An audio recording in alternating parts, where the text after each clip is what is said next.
할렐루야. 오늘도 말씀의 은혜가 넘치는 귀한 은혜의 시간 되기를 주님의 이름으로 소망합니다. 우리가 사람을 처음 만나면 보통 첫인상으로 판단을 합니다. 말이 많으면 활발해 보이고 또 조용하면 차가워 보이기도 합니다. 그런데 시간이 지나면 지날수록 관계가 깊어지면 깊어질수록 첫인상과 전혀 다른 모습을 발견하게 됩니다. 겉으로 보이는 모습과 실제 모습은 다를 수 있다는 거죠. 교회도 그렇습니다. 겉으로는 작고 연약해 보일 수 있겠지만 하나님 보시기에는 가장 건강한 교회일 수도 있습니다. 오늘 성경에 나오는 데살로니가 교회가 바로 그런 교회였습니다. 1절 말씀 함께 읽겠습니다. 시작. 형제들아, 우리가 너희 가운데 들어간 것이 헛되지 않은 줄을 너희가 친히 아나니. 데살로니가 교회는 참 특별한 교회였습니다.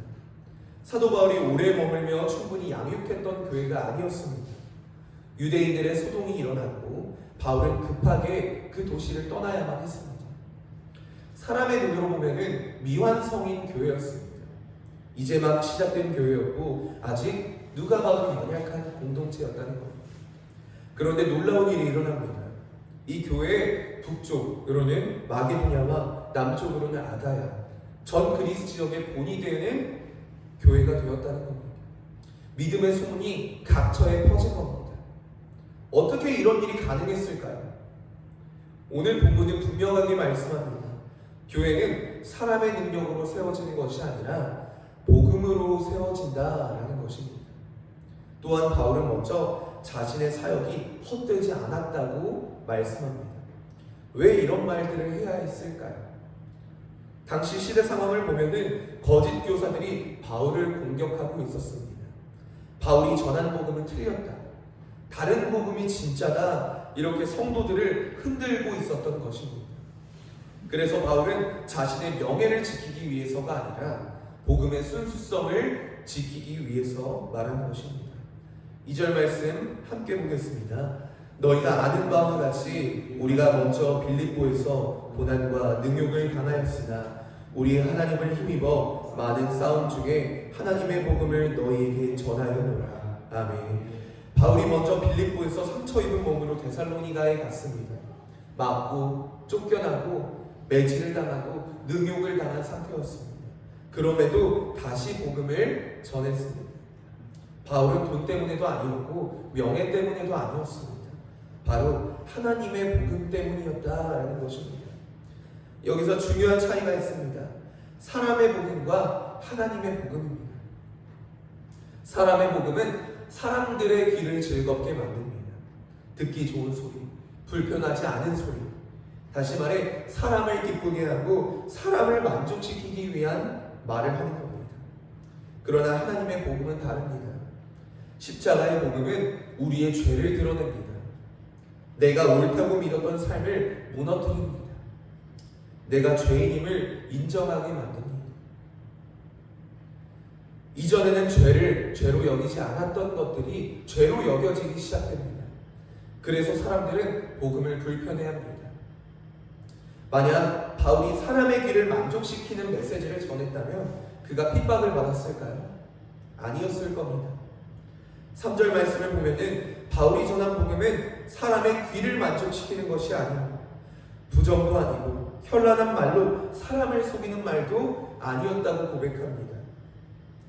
오늘 우리도 정말 하나님의 복음을 의지하고 있는지, 사람의 복음을 의지하고 있는지, 내 귀에 즐거운 소리만을 찾고 있는지 돌아봐야 한다는 것입니다. 설교나 혹은 말씀을 들을 때 기쁨이 아니라 불편으로 다가오신 경험이 있으십니까? 부끄러운 고백이지만 저도 설교의 본문을 정할 때 정말로 내가 지키지 못하는 말씀들을 피하게 되더라고요. 사람이 그렇습니다. 하지만 예수 믿는 목적이 무엇입니까? 자기 십자가를 지고 주님을 따라가는 것이 무엇입니까? 복음은 우리의 삶을 조금 더 편하게 만들어주는 메시지가 아닙니다. 복음은 내 삶이 내가 주인이 아니라 예수 그리스도가 주인 되심을 선포하는 겁니다. 복음은 나의 성공을 보장하는 약속이 아니라 죄 가운데서 죽어가는 나를 살리기 위해서 하나님의 아들이 십자가에 자신의 생명을 내어주신 사건입니다. 그래서 복음을 진짜로 만나면 삶이 편해지기 이전에 먼저 마음이 무너지게 되어 있습니다. 내 의가 무너지고, 내가 붙잡았던 것들이 무너지고, 내 자랑이 무너지고, 내 기준들이 내려놓아집니다. 그러나 바로 그 자리에서 우리는 진정한 참 자유를 맛보게 되는 것입니다. 4절 말씀 함께 읽겠습니다. 시작. 오직 하나님께 옳게 여기심을 입어 복음을 위탁받았으니 우리가 이와 같이 말하면 사람을 기쁘게 하려 함이 아니요 오직 우리 마음을 감찰하시는 하나님을 기쁘시게 하려 함이라. 아멘. 사랑하는 성도 여러분, 이것이 교회의 기준입니다. 교회는 사람을 만족시키는 곳이 아니라 하나님을 기쁘시게 하는 곳. 사람을 만족시키는 순간 복음은 희미해져 갑니다. 오늘 우리도 우리에게 질문해야 합니다. 정말 나는 하나님을 믿는 것인지, 아니면 하나님을 통해 내 삶이 잘 되기를 원하는 것인지 돌아봐야 합니다. 예수 믿으면 건강해지고 또 잘 되고 형통할 수 있습니다. 그 복도 허락하시는 분은 하나님이십니다. 그러나 그것이 신앙의 최종 목적이 된다면 그것은 어쩌면 복음의 본질은 아닐 것입니다. 바울의 삶을 보면은 예수님을 만난 이후의 삶은 그렇게 편한 삶이 아니었습니다. 자기가 누릴 수 있는 기득권을 다 내려놓았고 오히려 고난이 시작되었습니다. 마지막에는 순교까지 하게 되죠. 그럼에도 그는 복음을 포기하지 않았습니다. 왜입니까? 사람이 아니라 하나님을 기쁘시게 하는 것이 그의 삶의 목적이 되었기 때문입니다. 하나님이 기뻐하시는 것은 맡기신 복음을 전하는 것인데 어떻게 전해야 할까요, 우리가? 바울은 자신이 복음을 전한 태도를 설명하고 있습니다. 7절 말씀 함께 읽도록 하겠습니다. 우리는 그리스도의 사도로서 마땅히 권위를 주장할 수 있으나 도리어 너희 가운데서 유순한 자가 되어 유모가 자기 자녀를 기름과 같이 하였으니. 아멘.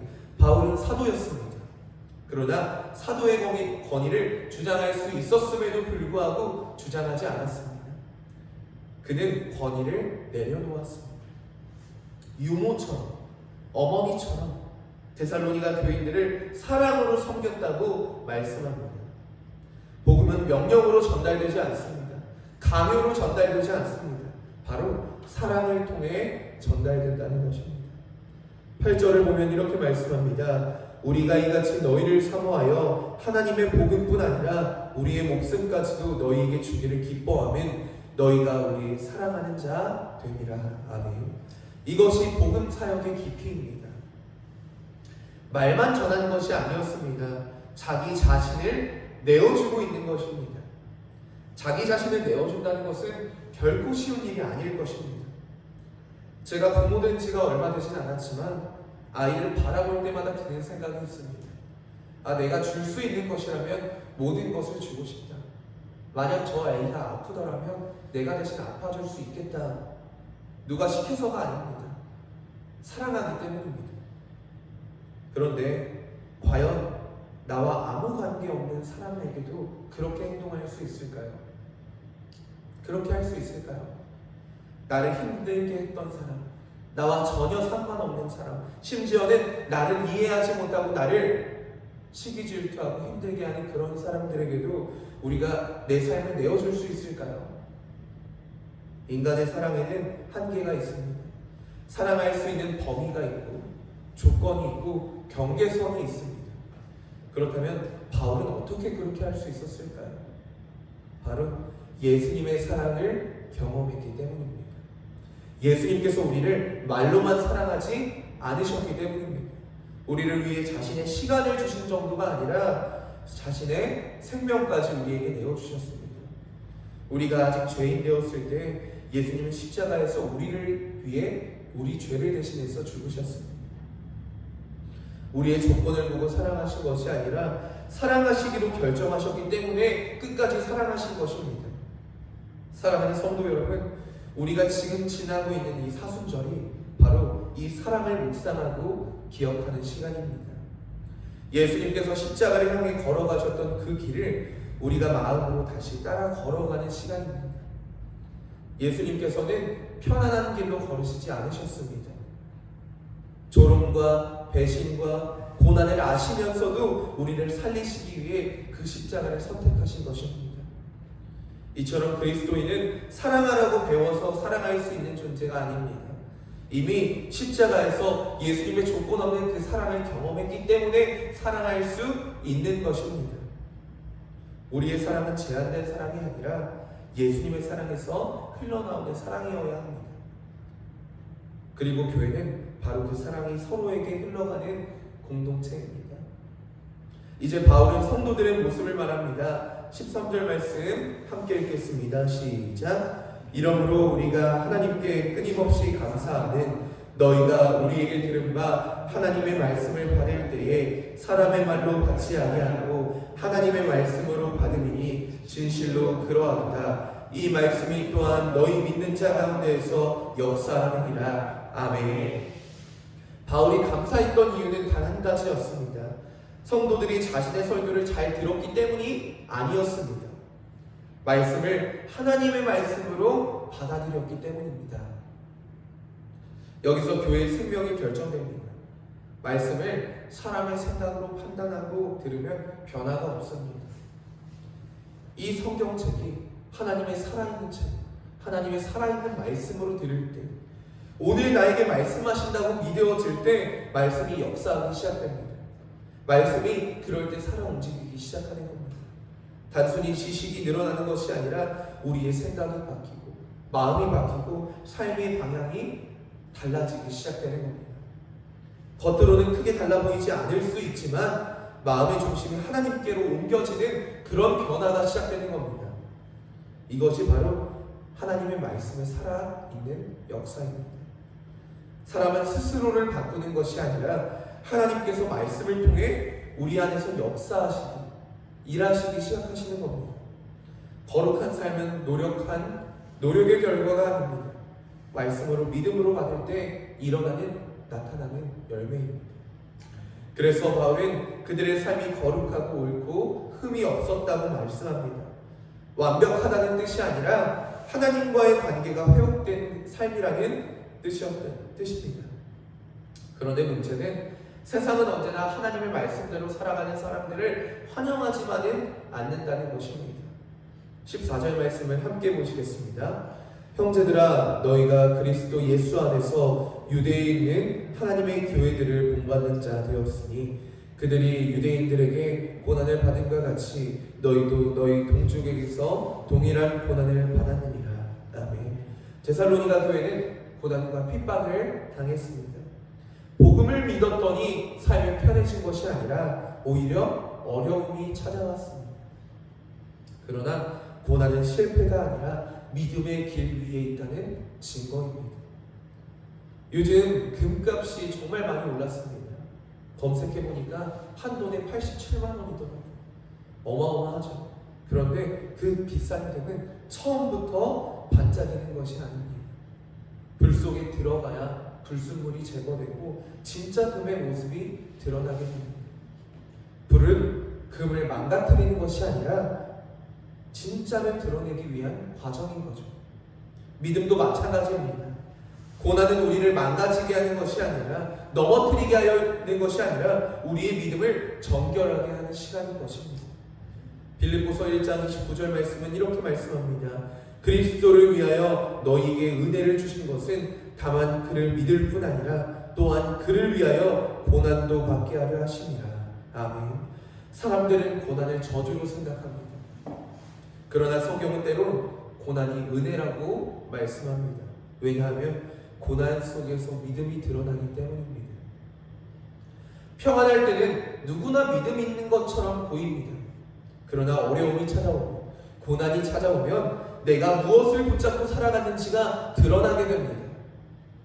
피상적인 믿음은 고난 앞에서 흔들리게 됩니다. 상황이 어려워지면 하나님보다 현실을 붙잡게 되고 믿음은 점점 뒤로 밀려나게 됩니다. 그러나 참된 믿음은 다릅니다. 믿음은 고난이 없어지는 것이 아니라 고난 속에서도 하나님을 붙드는 것입니다. 고난을 통해 믿음이 단단히 서가 그리스도를 위해 받는 고난이 특권이고 은혜라는 것이 믿어질 때 그 믿음의 역사가 우리에게서 나타날 수 있게 되는 것입니다. 사도 바울은 데살로니가 교회를 향한 사랑으로 몇 번이고 다시 가고자 했지만 사단이 그 길을 막았습니다. 그러나 바울은 멈추지 않았다는 겁니다. 우리는 누가 우리의 길을 막을 때 내가 길이 막혀서 멈출 수 있습니다. 핑계댈 수 있습니다. 명분을 댈 수 있습니다. 그러나 바울은 멈추지 않았습니다. 복음을 향해 끝까지 갔고 그 복음을 끝까지 전했다는 것입니다. 그리고 이제 바울은 자신의 마음을 고백합니다. 마지막으로 19절, 20절 말씀을 함께 읽겠습니다. 시작. 우리의 소망이나 기쁨이나 자랑의 면류관이 무엇이냐? 그가 강림하실 때 우리 주 예수 앞에 너희가 아니라 너희는 우리의 영광이요 기쁨이니라. 아멘. 사도 바울은 데살로니가 교회를 향한 놀라운 고백을 하고 있습니다. 너희는 우리의 영광이요 기쁨이니라. 바울에게 교회는 단순한 사역의 결과의 열매가 아니었습니다. 숫자도 아니었고 업적도 아니었습니다. 복음을 통해 살아난 한 영혼, 하나님께 돌아온 영혼들, 그들이 바로 바울의 기쁨이었고 자랑이었다는 사실입니다. 그래서 바울은 길이 막혀도 포기하지 않은 것입니다. 사단이 방해해도 포기하지 않고 멈추지 않았던 것입니다. 왜냐하면 복음으로 세워진 한 영혼의 가치가 그 어떤 것보다 귀하다는 것을 알고 있었기 때문입니다. 사랑하는 성도 여러분, 우리가 하나님 앞에 서는 날 이 땅에서 가져갈 수 있는 것은 아무것도 없습니다. 내 집과 차, 내가 살아가는 모든 것들 다 놓고 가야 합니다. 내가 쌓아올린 것들, 내가 이루었다고 생각하는 것들 모두 이 땅에 남겨지게 됩니다. 그러나 단 한 가지, 하나님 앞에 기쁨으로 드릴 수 있는 것이 있습니다. 바로 복음을 통해 살아난 영혼들입니다. 내가 복음으로 전한 것, 내가 전한 복음으로, 내가 보여준 사랑의 모습으로 내 삶을 통해 예수 그리스도를 알게 된 사람들, 그것이 우리의 하나님 앞에서 우리의 기쁨이요 영광의 면류관이 되는 것입니다. 이것이 바로 교회의 전체 이유입니다. 교회는 복음으로 사람을 살리는 공동체입니다.